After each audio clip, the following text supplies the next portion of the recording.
All right, welcome back to another video. We are looking at the next step here in the character creation process. So in the last video, we took a look at remeshing our clothing out of Marvelous Designer, getting it to a point where we now have usable topology here, something that ZBrush is going to appreciate, the fact that it is all really nicely quadded. And now all we've got to do is kind of clean this up a little bit and give it some thickness before we can bring it into ZBrush. Currently, I still have my seams open here. These are from each of the individual panels. So I'm going to very quickly just go and grab all my borders. Holding Control, I will select my vertices, and then I'm just going to use my weld here, and I'll bring up the threshold just a little bit until it all snaps together. I'm going to do a double check here just to make sure I didn't actually leave anything open. The way that I do this is by marqueing the entire model under Border Selection, and then I'm going to use Alt to remove the selections that I know are open, and I should end up with nothing selected. So that ensures me here that I am getting exactly what I want, and things are proceeding nicely. Now, if we take a look at this mesh here, you can see right out of the gate that some of the mesh is faceted and some of the mesh is smooth. So step number one for me is going to be to select the entirety of the mesh in polygon mode and make sure that it is sharing a single smoothing group. This is going to ensure that we don't get any faceting and thus make it a little bit more difficult to get a clean normal map once this gets baked. I'm going to go and double check what my UVs look like, ensuring that they did project from the projection map that we did in the previous step. And indeed, they look pretty good here. I'm really happy with the way that this looks. The only thing I've got to do now is give this fabric some thickness. Now, I'm going to need to be careful how I do this, because I want the fabric to have thickness, but I don't want any overlapping UVs. And I want to make sure that I'm not manipulating these UVs that are actually kind of already perfect and look really good. So the first thing I'm going to do here is just bring back my avatar. And this is going to allow me to see how thick this clothing is supposed to be. Since this is the underlying layer, the innermost layer of the clothing, I know that this one is supposed to go right up to and against her body. And so what I'm going to do, I'm going to select the article of clothing. I'm going to head into my modifier list and find shell.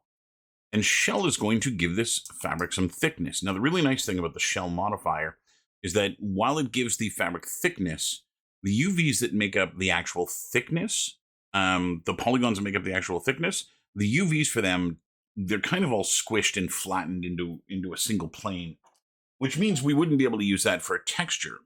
However, the polygons that make up the other set of exterior surfaces, in this case, I'm using the outer amount, which means the fabric has grown outwards.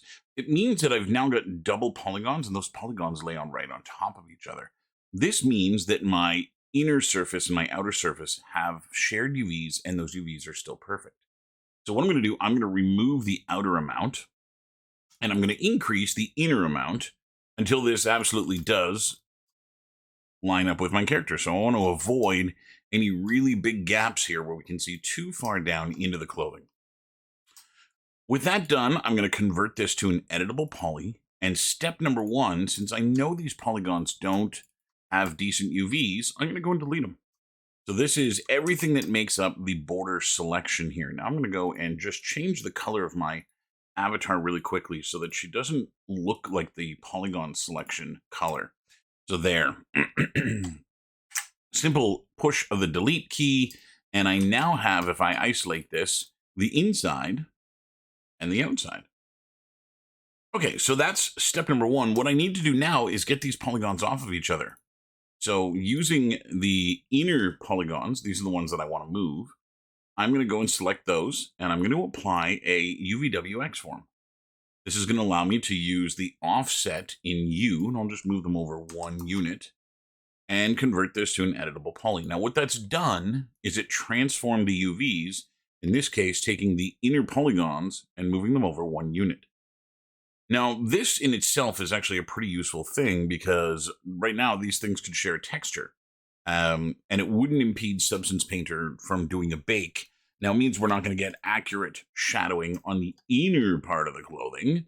We're only going to get accurate shadowing on the outside. So that's kind of a little bit of a bummer.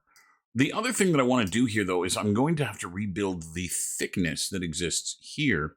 And I want to make sure that that is something that I don't lose. Now, we do have a couple of things that we can actually go and clean up here at the moment. So first, I don't necessarily need to have the entirety of this outfit here. So if I bring back the character, we kind of look in and around this region here, you can see that even with some physics simulation, which is going to move the front and back of the clothing a little bit, you don't really need kind of anything on the inside anyway, anything that kind of lives here and up.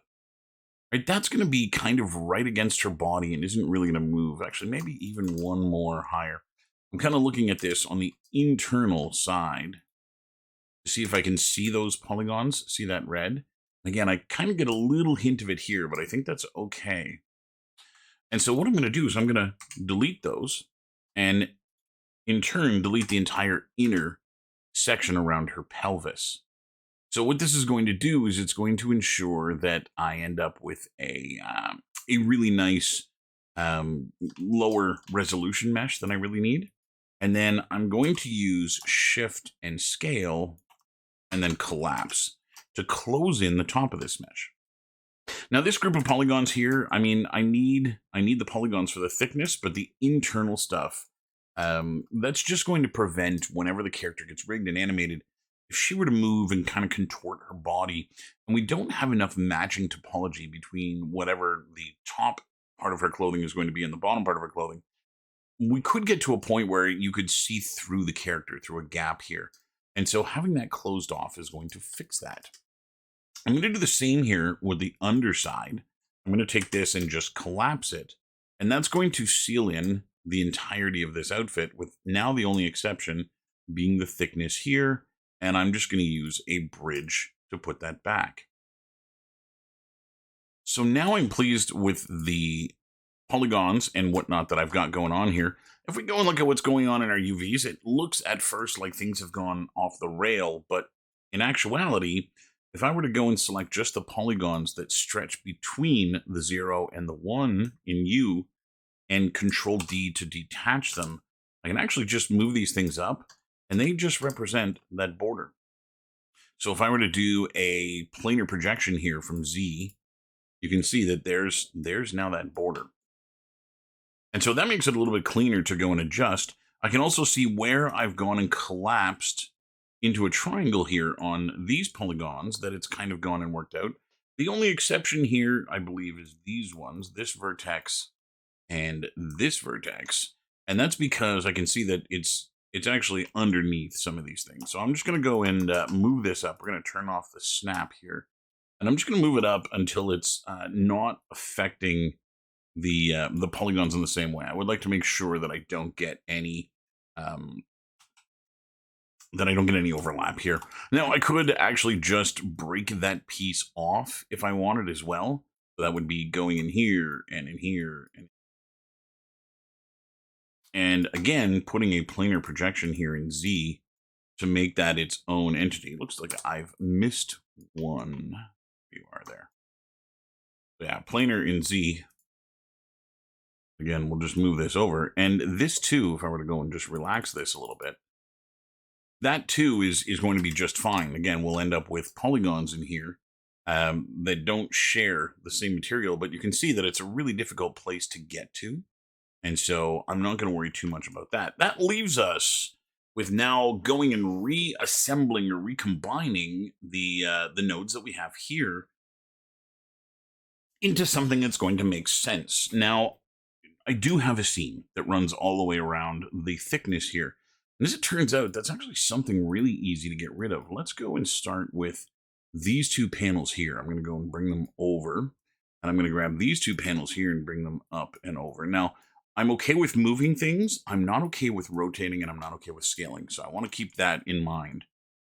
So what I'm going to do, this piece here, if I go and select this, we can go and find out where this is. So this is the inside of her right thigh, which is okay.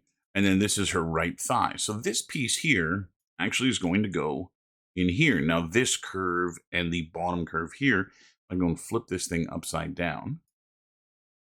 like so, and go and place it hereabouts, what you're going to see is that we should have a mirrored image here with whatever's going to go in between.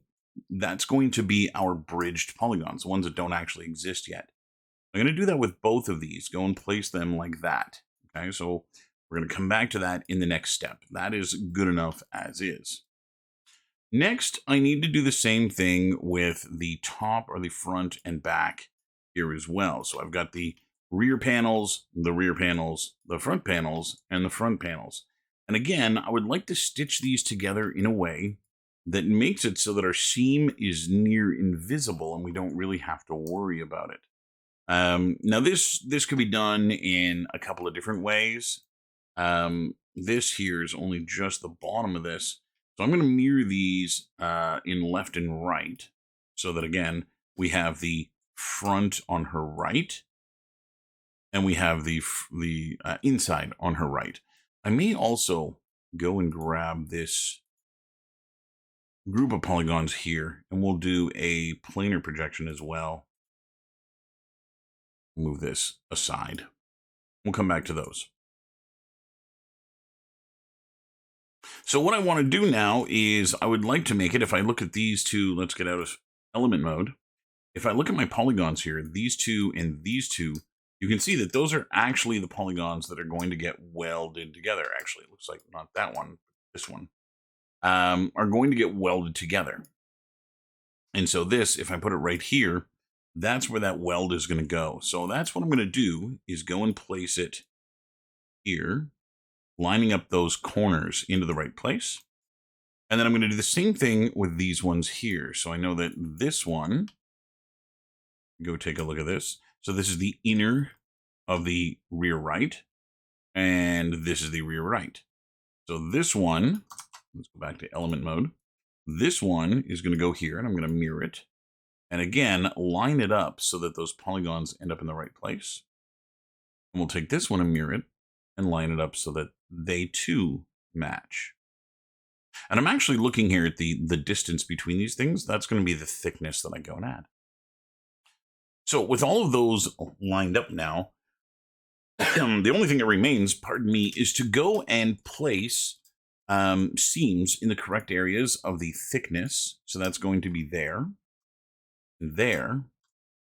If I flip around to this side, here, and here, again, just continuing the seam between my panels, I'm going to Control B to break those. And then there should also be one in the front center and one in the rear center. And I'll break those as well. So with that, this piece here now is actually made up of multiple pieces. So if I go and select just this, that is the rear right panel, the rear left, the right panel, the left, the front right, and the front left. And these are what are going to get stitched in between each of my panels. So let's start with this one here. I'm going to grab this and bring it over here, and I can see where it connects. So what I want to do, I'm going to scale it down here to begin. And what I'd like to do is get it into the proper shape. So I'm going to grab the edge of the outer panel. This is the main body of this UV island. And what I'm going to do is I'm going to stitch to source. This is going to move the other edge over to this one and stitch it together. Then I can grab the opposing edge and target stitch it to the other one. And then all I need to do is relax the polygons that aren't the border. So if you look at where I have this selected, this is just my internal group here. So everything else is good. So if I go and just relax these, they'll flip around and go the right way. And now that UV island is absolutely perfect. Okay, so let's take a look at that. We'll do it again here with this island. I'll grab the other side, bring it over here. I'm going to go to edge mode, and I'm going to start with the main island where the seam is. I will source, target, weld to source. I'll grab the opposing edge and target weld. I'll go into polygon mode, select everything except for the thickness. right? So when you look at this, again, I don't have that thickness selected, and I'll just relax it until it falls into shape. Those two panels are perfect now. And if you look at my UV seams, again, I'm pretty minimalistic here in terms of what I have. I have only just one seam that follows the panel all the way down, and the panel actually wraps around and goes under. So there won't be a seam anywhere on the bottom. Okay, let's do this for the next panel as well. Let's take this one and go and find where it's going to connect. That's going to be over here. This one's a little bit of a different shape, but the process is identical. I'm going to go to Edges and begin with the main panel where that edge goes, and I'm going to weld or stitch to source. We'll grab the opposing edge of the thickness and target weld. I'll grab all of the polygons except for the thickness, and we'll do a relax until they fall into shape. Now this may be a little bit more difficult to do, and it may require a little bit more clicking. I may actually even want to go into my settings here. Let's go and set the amount to 0.25, 0.25, and let's go to, that should be good. Let's see if that helps it out a little bit. So in this case, it didn't really do that decent a job. So what I'm going to do is I'm going to start splitting this up in terms of my relaxing. So I'm going to do just the border polygons, and then I'll come back and get the rest. So the idea with the border polygons is that because they're by themselves, they should get a little bit closer to the shape. And it looks like, indeed, that is not going to be the case. So what I'm going to do is I'm going to go manually move these vertices until that thickness panel, the UVs are correct. Now I'm only moving the vertices of the inner panel. I don't care about the outer panel, and it actually looks like I may want to put a seam in here. That looks like the cause of my frustration is that this thing is just too rounded in terms of its positioning and how it is being forced to curve in a very unnatural way. So putting an additional seam somewhere in here, maybe even this edge right here, go and break that so that it splits open. That edge is this edge here. And so I'm hoping that that gives it a little bit more. Let's go back to faces here, and let's go and do that relax again. And I'm actually gonna include now all of these things. Now that I've got that split, we'll see if this helps. But the idea here is to not manipulate the UVs. Yeah, that worked a lot better. So the idea here is to not manipulate the UVs of the main island. I only want to manipulate just the new part that's being connected to it. And again, I'm going to try and make sure that there's no overlap and that each of these things kind of just goes where it's supposed to. So we'll do a little bit of a relax here. This actually needs to come this way. I'm going to squish these in again. Again, I'm not really concerned about these ones because they are internal compared to the other ones. And so a little bit of stretching here is going to be okay. Again, if we look at where this is on the model, this is inside this corner. And so, again, not a very high profile, not a really noticeable area, especially if we bring back the character model and we actually look at where that is. Again, the ability to see inside there where there's going to be a little bit of distortion. So I believe on this one, I'm going to go and make that cut right out of the gate in order to facilitate doing this a little bit easier, in a little bit of an easier way. So let's go and grab these guys and move them down. And we're going to repeat the process. I'm going to go to Edge. I'm going to go to the outer edge of the piece and stitch to source.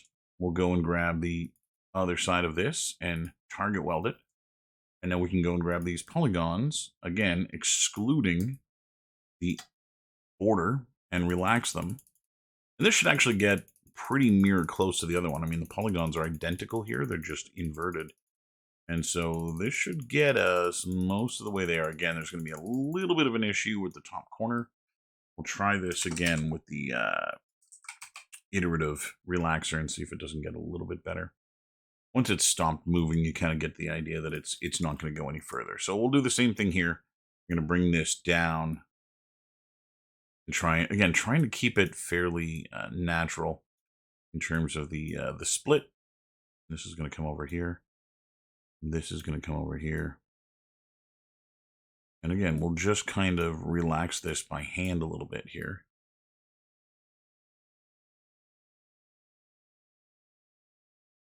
See if that doesn't help.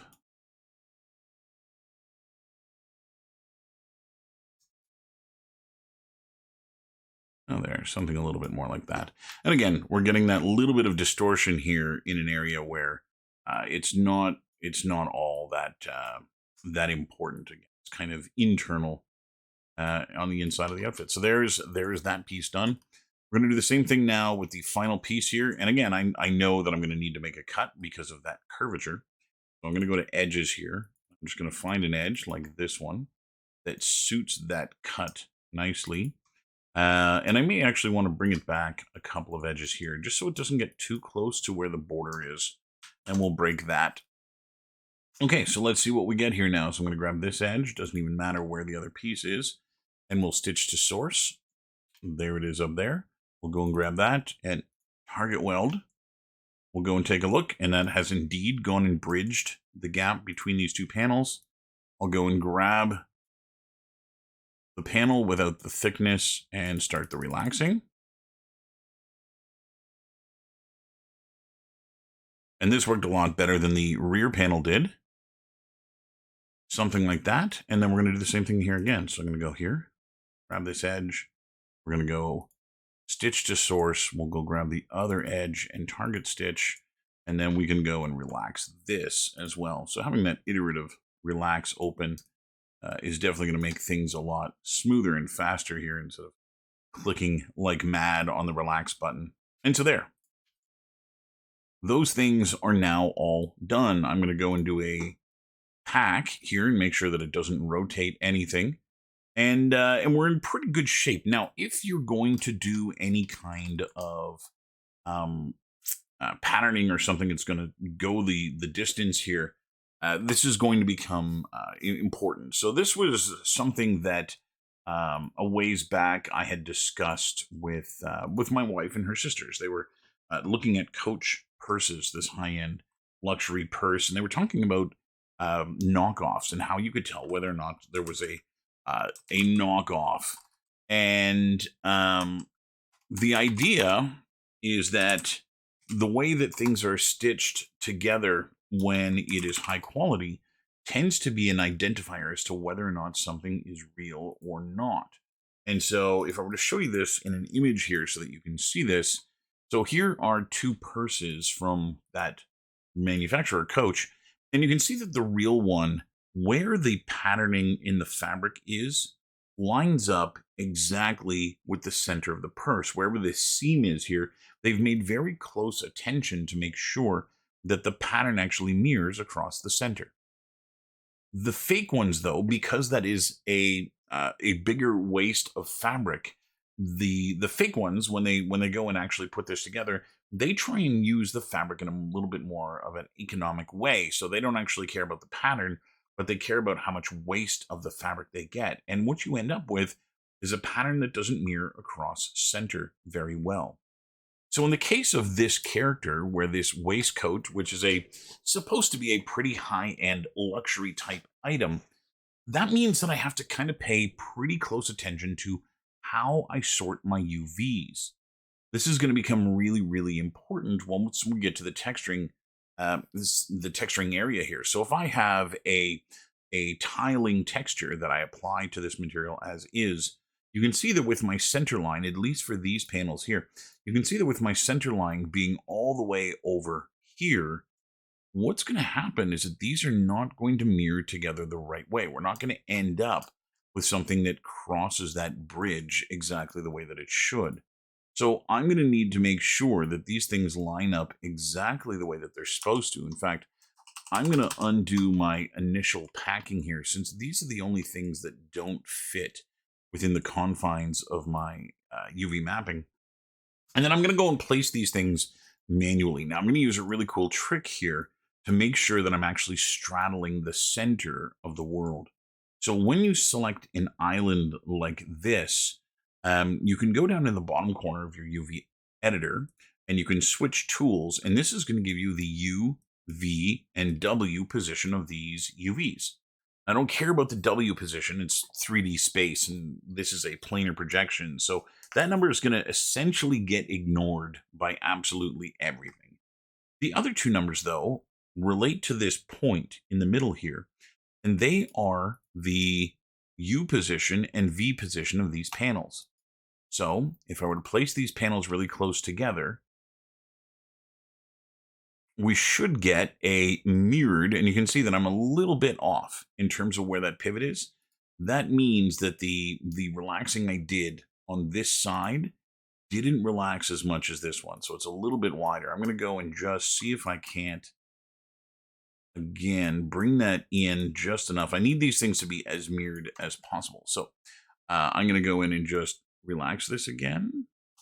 Let's undo that, and let's just break those two as well. And I'm going to do the same thing with this one here. We're going to go, again, ignore those two. And I just want to run the relax on it here because that is an algorithm that is going to treat these things identically. And so we should end up with something a little bit more mirrored. So again, if I go to object selection and I select these, again, my pivot is a little bit off, so I may have to go and manually move things. Here's what I'm going to do is I'm going to go and set these things in V to 0 and to U to 0. So there is 0, 0. If I go and set this to 128, that's the halfway point. We are working with a 256 UV island. Also, I can take the V and I can go and move these up until they're inside the UV island. Now, the problem with this is that they are, again, they don't exactly match up. So my fabric is going to be a little mismatched if I do it this way. What I need is I need to make sure that this island, in terms of how far away it is from 128, is the same as this island in terms of its distance from 128. And that's going to be going off the center line. So I may want to go and turn on my grid here to be able to see this, which I can now. And again, I'm just going to shift them over here so that they line up a little bit more accurately with that center line. Okay, so those ones are in a good position now. I'm going to grab these two and move them down as well. We're going to put them here, and in fact, I'm going to separate them a little bit more. We're going to go put these at U128 to center them. I'm going to bring them down so I can see kind of where they're going to fit within here. And again, we're going to go and turn on our texture view. And what I'm going to do is I'm going to use the grid here as a means of snapping this or of getting it nice and close. So there is my UV island now flush with that row of polygons. And I'm going to do the same thing with this one. Go and get it flush there. And then I just need the height to match here. So I'm going to bring this up. And using the grid, I'm just going to put that vertex in the corner on the grid. We can do the same thing with this one. Again, that vertex is off a little bit, so we'll bring it down and put it there. So those things now mirror correctly. The next thing that I'm going to need to do is just go and put in the other panels. So these ones you can see are actually not in the same height region here. So we're going to go and set that 0, set this one to 0, go down and find them. And now that they're at the same height, we'll set them to 128, which puts them in the right place. Let's turn off our grid so we can see where we're going to put these. And I think the most ideal place would be to put them about there, just kind of on the inside here. So I'm going to go and reposition these again now that I've split them to 128. Not so bad. It looks like the split has to be larger. We'll select them again. We'll put them at 128 again.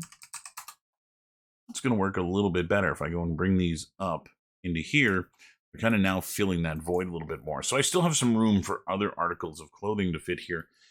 But most important is that I want them to straddle that center line so that if I put any kind of, high-end fabric on here that's going to have some kind of patterning on it, that pattern is actually going to go across my seams like it was made from a high-end tailor or something of that nature.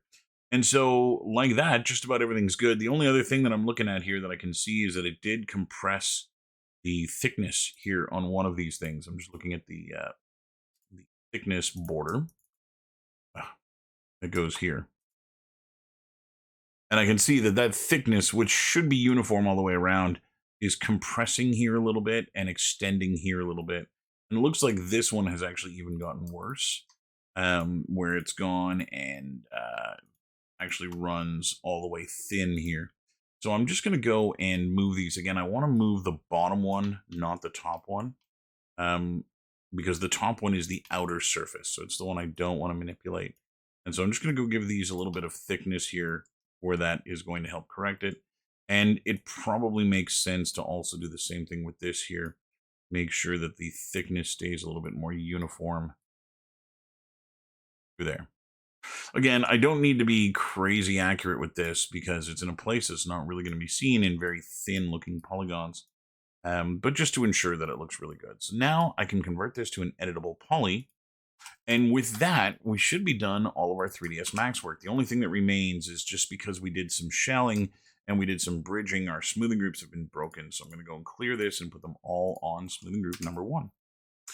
And just like that, this is now a mesh ready for ZBrush to go and receive its detail back. So we've lost some of that high quality detail, that high fidelity detail from Marvelous Designer, which we would like to go and place back on here. And so this is a procedure that I do for every article of clothing that I make. Again, depending on the quality of the clothing, you know, sometimes you have to position your UVs in a slightly different way.